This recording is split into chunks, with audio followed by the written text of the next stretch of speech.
Hello प्यारे बच्चों, कैसे हो आप सभी। देखें, 8वीं क्लास का जो बचा हुआ टॉपिक है, चैप्टर नंबर जो क्रॉप प्रोडक्शन एंड मैनेजमेंट है, फर्स्ट चैप्टर, उसको करने जा रहे हैं हम लोग। देखें, सबसे पहले हमारे पास क्या आता है भाई, इरिगेशन आता है भाई। ठीक है, इरिगेशन मतलब होता है भाई सिंचाई। सिंचाई करना मतलब पौधों वगैरह में पानी देना भी। ठीक है, उसको सिंचाई बोलते हैं। मतलब इसमें दे रखा है the supply of water to crop at regular interval is known as a irrigation. भाई उसको इरिगेशन बोलते हैं। तो कहता है all living being need water to live. सभी लिविंग बीइंग को जीवित रहने के लिए किस चीज की जरूरत होती है? वाटर की जरूरत होती है भाई। Water is important for proper growth and development. पानी जो है वो हमारे शरीर की या कोई भी पौधा हो उसकी ग्रोथ एंड डेवलपमेंट के लिए, विकास और वृद्धि के लिए बहुत ही ज्यादा जरूरी है भाई। Water is absorbed by the plant roots along with water, mineral and fertilizers are also absorbed. Plant contain nearly 90% of water भाई। मतलब जो भी क्या होता है, पानी के साथ साथ में पौधे को क्या है, मिनरल वगैरह जो भी होते हैं, भी हमारे पास फर्टिलाइजर्स होते हैं, वो अब्सॉर्ब कर लेता है। तो पौधे के अंदर हमेशा ही लगभग क्या है, 90% पानी होता है भाई। ठीक है, वाटर इज एसेंशियल। पानी बहुत ही ज्यादा जरूरी होता है। Because germination of seed does not takes place under dry condition. Dry condition के अंदर जो है वो जर्मिनेशन की प्रक्रिया बिल्कुल भी नहीं होगी भाई, बिल्कुल भी नहीं होगी। तो क्या होगा, जो हमारे बीज वगैरह डाले हमने वो क्या हो जाएंगे, वेस्ट हो जाएंगे, टोटल वेस्ट। ठीक है, न्यूट्रिएंट्स डिसॉल्व इन वाटर। जब भी न्यूट्रिएंट्स क्या है पानी के अंदर डिसॉल्व करते हैं, are transported to each part of the plant.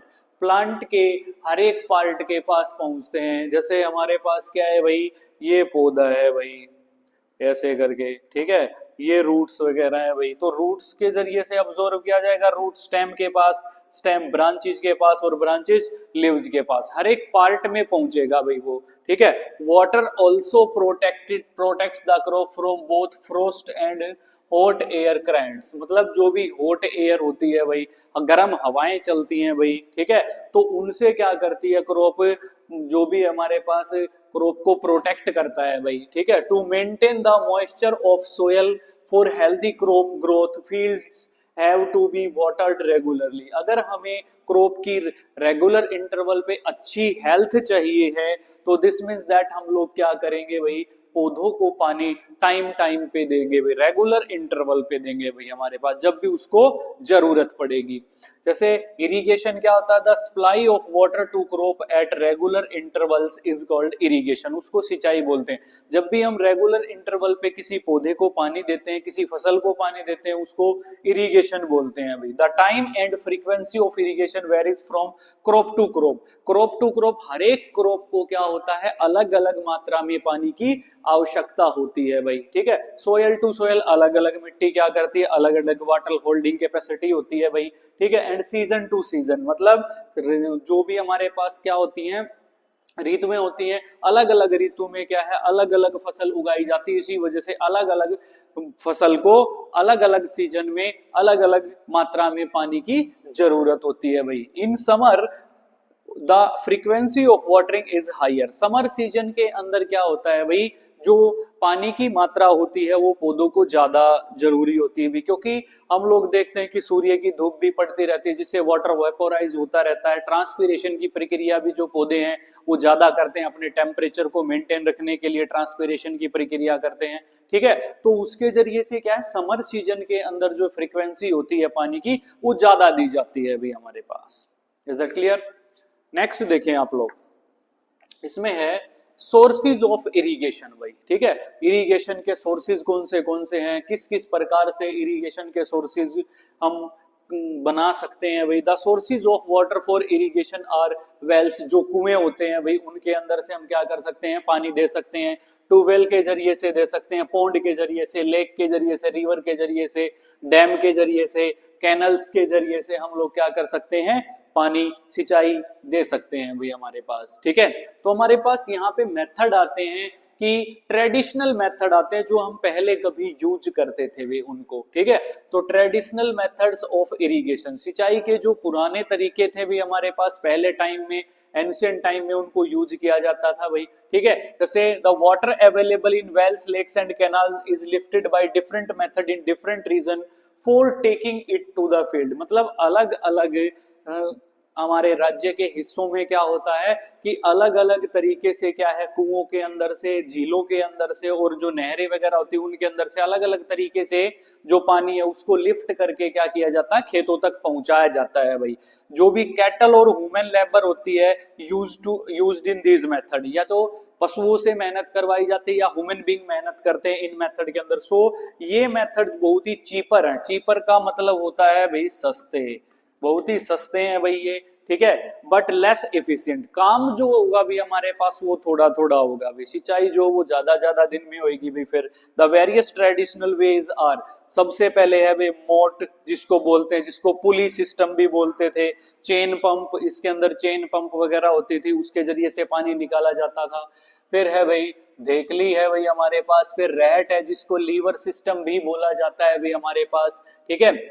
फिर ये चार है भी हमारे पास जिसको ट्रेडिशनल सिस्टम बोलते हैं अभी। तो पंप्स जो है अभी, pumps are commonly used for lifting water, पानी को कॉमनली उठाने के लिए यूज किया जाता था। Diesel, biogas, electricity, solar energy is used to run these pumps. इन पंपों को डीजल के जरिए से, बायोगैस के जरिए से, इलेक्ट्रिसिटी के जरिए से, या सोलर एनर्जी के जरिए से, जिसमें सोलर सेल पैनल लगे होते जो सोलर एनर्जी को इलेक्ट्रिकल एनर्जी में बदलते हैं, उनके जरिए से इनको रन किया जाता था और पानी उठाया जाता था भाई, ठीक है। तो आप लोग देख रहे हैं ये मोट है भाई हमारे पास, ठीक है। इस प्रकार से क्या है भाई ये निकाला जा रहा है। ये जो हमारे पास रस्सी है, रस्सी के जरिए से ये खींचा जा रहा है कुएं के अंदर से, और फिर ये नाली के अंदर से ये पानी डाल रहा है भाई यहाँ पे, और यहाँ से क्या है भाई खेत के अंदर वो पानी जा रहा है भाई। इसको मोट बोलते हैं भाई, ठीक है। तो नेक्स्ट है हमारे पास, ये हमारे पास चेन पंप है भाई हमारे पास। इस चेन पंप के जरिए से क्या किया जाता है भाई, ये पानी देखो इसके जरिए से ये खींच करके, ये चेन पंप है भाई हमारे पास, इसके जरिए से होते हुए ये खेत के अंदर आ जाएगा, चेन पंप है भाई, ठीक है। ये देख लिए भाई हमारे पास, इसके जरिए से क्या किया जाता है, पानी निकाला जाता है, और बकेट टू बकेट क्या किया जाता है, यहाँ पे डाल दिया जाता है, खेतों के अंदर चला जाता है, जिसको धेकली बोलते हैं। इसके अंदर क्या होता है, इस लकड़ी के यहाँ पे एक वजनदार चीज बांध दी जाती है, ठीक है। इससे क्या होगा भाई, ये इस साइड में यहाँ पर क्या है, ह्यूमन बीइंग मेहनत करेगा इसके साथ में, इसको नीचे डुबोएगा, और जैसे ही ऊपर खींचेगा तो उसको आसानी होगी कि यहाँ पर वजन है, तो ये नीचे की साइड जाएगा, और नीचे की साइड जाते ही क्या होगा भाई, ये ऊपर उठाएगा। तो इस तरीके से इसके अंदर से पानी निकाला जाता है भाई। फिर है हमारे पास, देखें ये रहट है भाई हमारे पास, जिसको हम लोग क्या बोलते थे भाई, लीवर सिस्टम भी बोलते हैं भाई। क्या बोलते हैं, लीवर सिस्टम। आप लोग देखें यहाँ पे ये यहाँ पे इस तरीके से कुछ बांध रखा है भाई। ये क्या करेगा, ये गोल गोल चक्कर ऐसे करके इस डायरेक्शन में क्या करेगा, मूव करेगा, तो इनके अंदर ये पानी भरता रहेगा, यहाँ से पानी भरता रहेगा, और ये यहाँ पर गिराते रहेंगे। तो इसके जरिए से, नालियों वगैरह के जरिए से क्या होगा, वो पानी खेत के अंदर चला जाएगा। कोई नहीं, मैं पी लूंगा। हाँ जी,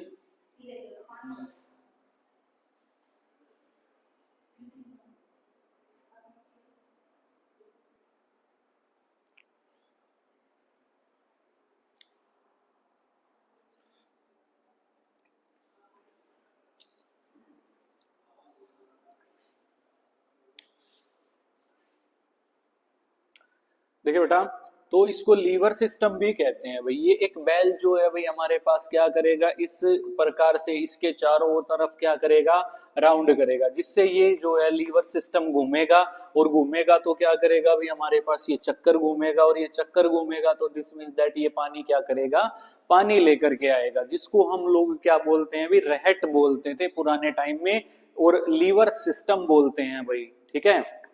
तो देन आपके पास क्या आ जाएगा भाई, हमारे पास ये आ जाएगा। अभी हम पढ़ेंगे मॉडर्न मेथड के बारे में। आज के दिन जो हम मॉडर्न मेथड यूज करते हैं भाई, आधुनिक युग में जो भी इरिगेशन के लिए, सिंचाई के लिए हम लोग क्या करते हैं, मेथड्स को यूज करते हैं भाई, ठीक है।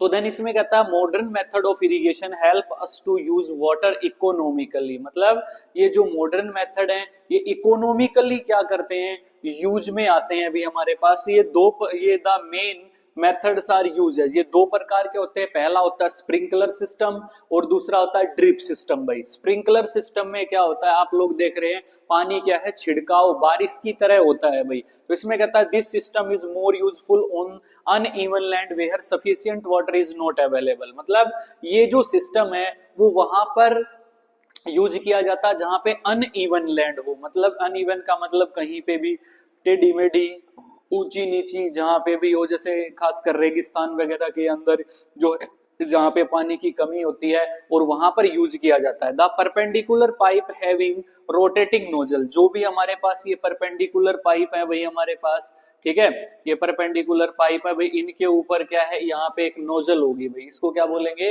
नोजल। इनके ऊपर मिलती है ये नोजल, ऐसे करके नोजल मिलती है भाई, ठीक है। ये रोटेटिंग नोजल होती है भाई, यहाँ पे होती है भाई नोजल, ठीक है। ये परपेंडिकुलर पाइप है भी हमारे पास, इसके ऊपर रोटेटिंग नोजल होगी भाई। जब भी क्या होगा, टॉप के ऊपर are joint to the main pipeline, ये जो मेन पाइप है भाई, ये देखो ये जो है ये मेन पाइप है भाई, इसके साथ में क्या कर रखा है, ये नोजल्स को जोड़ रखा है। इससे जब भी मेन पाइपलाइन के अंदर जब भी रेगुलर इंटरवल पे क्या होगा भी, पानी को फ्लो करेंगे भाई, पानी को फ्लो करेंगे तो दिस मीन्स दैट इनके अंदर से क्या होगा, बारिश की तरह, रेनिंग की तरह क्या होगा कि पानी का जो है फसल पे छिड़काव होता रहेगा भाई, ठीक है, जिसको हम लोग स्प्रिंकलर सिस्टम बोलते हैं भाई, ठीक है। इसका और पार्ट बचता है भाई, through the main pipe under pressure with the help of pump, pump की सहायता से, जब एक ज्यादा प्रेशर की सहायता से पानी उसके अंदर क्या करते हैं, फ्लो करते हैं। It escape from the rotating nozzle, ये क्या होता है, रोटेटिंग नोजल की सहायता से निकलता है। It gets sprinkled on the crop as is if it is raining, raining की तरह वो फसल के ऊपर गिरेगा भाई, ठीक है। Sprinkler is very useful for lawn, lawn के लिए, जो जहाँ पे कॉफी वगैरह की खेती होती है वहां पे प्लांटेशन, कॉफी प्लांटेशन जहां पे भी होती है भी, असम साइड में, दिसपुर साइड में भी, ठीक है, और भी अदर क्रॉप्स जो होती हैं उनमें क्या होता है, यूजफुल होता है भाई, ठीक है। दूसरा है हमारे पास drip system. In this system the water falls by drop directly near the root, जो भी रूट होती है भाई इसके अंदर, वहां पे क्या होगा, ड्रॉप बाय ड्रॉप गिरेगा भाई। आप लोग ये जो डायग्राम देख रहे हैं ये ड्रिप सिस्टम का डायग्राम है भाई, इसमें मोटर के जरिए से मेन पाइपलाइन से क्या किया जाएगा, पानी गिरा जाएगा, तो यहाँ पे जड़ों के अंदर ड्रॉप बाय ड्रॉप पानी जाएगा भाई, ठीक है। So it is called drip system, इसी वजह से इसको ड्रिप सिस्टम बोलते हैं भाई। It is the best technique for watering fruit plant, fruit plant जो भी होते हैं उनके अंदर पानी देने का सबसे अच्छा तरीका, गार्डन्स के अंदर, ट्रीज के अंदर भाई। Water is not wasted at all, मतलब इसके अंदर जो पानी है वो वेस्ट नहीं होगा भाई, वो मतलब ज्यादा से ज्यादा वेस्ट नहीं होगा, बचेगा पानी, कम पानी में हमारा ज्यादा काम चलेगा भाई। It is a boon in region where availability of water is poor, जहां पे पानी की जो है कमी है वहां पे ये सबसे ज्यादा अच्छा माना गया है भाई, कौन सा सिस्टम, ड्रिप सिस्टम माना गया है भाई, ठीक है। तो ये हमारे पास दो सिस्टम थे, स्प्रिंकलर सिस्टम और ड्रिप सिस्टम। तो इनके माध्यम से आज हम मॉडर्न टाइम में क्या करते हैं, सिंचाई करते हैं भाई, ठीक है। इस वीडियो में आज के लिए इतना ही, अगली वीडियो में फिर से मिलेंगे, तब तक के लिए जय हिंद, जय भारत, भारत माता की जय।